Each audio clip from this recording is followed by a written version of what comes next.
bitter criticism. Reading, I don't remember now. I just read. I've been reading everything. I guess I should read Al Jazeera because I just read in the afternoon, I guess, or in the morning.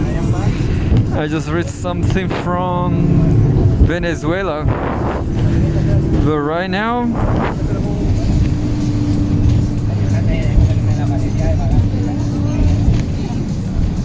I guess it was this very article right here. Venezuela votes in election as opposition challenges Maduro's grip on power. About 21 million people are registered to vote as reinvigorated opposition aims to end 25 years of socialist rule. A voter, well, at least they changed the picture. In the morning it was Maduro himself. A voter during presidential elections in Caracas, Venezuela, Sunday, July 28, 2024. Polls have opened in Venezuela's presidential election as the incumbent Nicolás Maduro faces his toughest electoral battle since he came to power 11 years ago, amid an ongoing economic crisis. Nearly 21 million people are registered to vote on Sunday, with a reinvigorated opposition trying to end the 25-year rule by the United Socialist Party, with the promise to end the decade-long economic crisis that forces 7 million people to emigrate. I guess that is just what I read in the morning, so I'm going to skip this.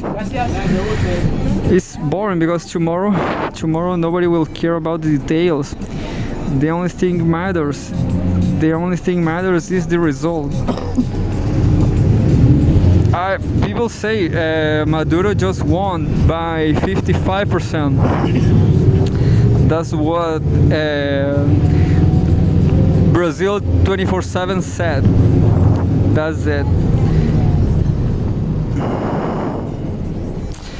Look, there's interesting news, but this is interesting from Al Jazeera. But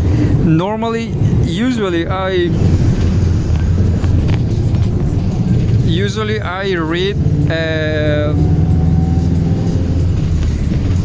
I read news from economics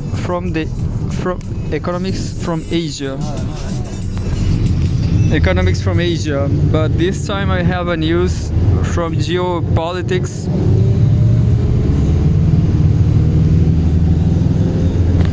Nuclear weapons. Putin warns US of Cold War style crisis if missiles deployed to Germany. Russian leader threatens to relaunch production of intermediate range nuclear weapons if the United States deploys missiles to Germany. Launch production. Putin delivers a speech during the annual Navy Day parade in St. Petersburg. It's summer in Russia. Russian President Vladimir Putin has warned the United States against deploying long-range missiles in Germany, saying Russia in that case will restart production of intermediate-range nuclear weapons and station similar missiles within striking distance of the West. The US on July 10 said it will start deploying long-range missiles in Germany from 2026 as part of a longer-term militarization that will include SM-6 Tomahawk cruise missiles and developmental hypersonic weapons. In a speech to sailors from Russia, China, Algeria, and India to mark the Russian Navy Day in the former imperial capital of St. Petersburg, Putin on Sunday said the U.S. risked triggering a Cold War-style missile crisis with the move. The flight time to targets on our territory of such missiles, which in the future may be equipped with nuclear warheads, will be about 10 minutes, Putin said. We will take minor measures to deploy, taking into account the actions of the United States, its satellites in Europe, and in other regions of the world. Such missiles, which can travel between 500 and 5,500 kilometers, 310 to 3,420 miles, were the subject of the Intermediate Range Nuclear Forces (INF) treaty signed by the US and the Soviet Union in 1987. But both Washington and Moscow withdrew from the Arms Control Treaty in 2019, each accusing the other of violations. Putin, who sent his army into Ukraine in 2022, cast the war as part of a historic struggle with the West, which he says humiliated Russia after the Soviet Union fell in 1991 by encroaching on what he considers Moscow's sphere of influence. Ukraine and the West say Putin is engaged in an imperial-style land grab. They have pledged to defeat Russia, which currently controls about 18% of Ukraine, including Crimea, as parts of 4 regions in eastern Ukraine. Russia says the lands, once part of the Russian Empire, are now again part of Russia and that they will never be given back. Direct confrontation. Russian and US diplomats say relations are worse than ever during even during the 1962 Cuban Missile Crisis, while both the powers urge de-escalation. They are also accused of taking steps towards escalation. Putin said the US had transferred Typhoon missile systems to Denmark and the Philippines, and compared the US plans to the NATO decision to deploy Pershing II launchers in Western Europe in 1979.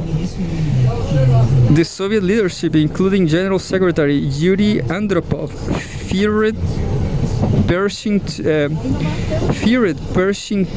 II deployments were part of an elaborate US-led plan to decapitate the Soviet Union by taking out its political and military leadership.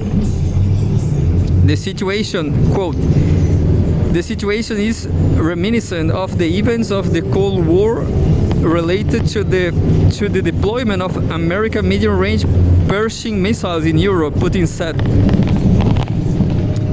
The US deployed US Pershing ballistic missiles in West Germany in the 1980s and the haze of the Cold War. US missiles continued to be stationed through the reunification of Germany and into the 1990s.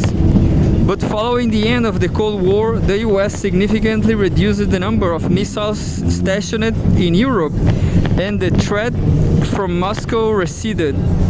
The Kremlin had already warned in mid-July that the produced US deployment will mean that European capitals will become a target for Russian missiles.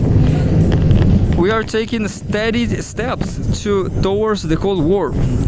All the attributes of the Cold War with the direct confrontation are returning, Kremlin spokesman Dmitry Peskov told a state TV reporter, source Al Jazeera and news agencies. You know, I prefer to read articles like this because I don't know, makes me think about the reality, you know.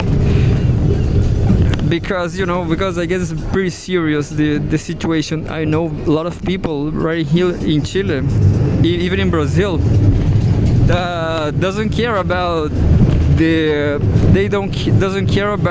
election of Biden or Kamala Harris.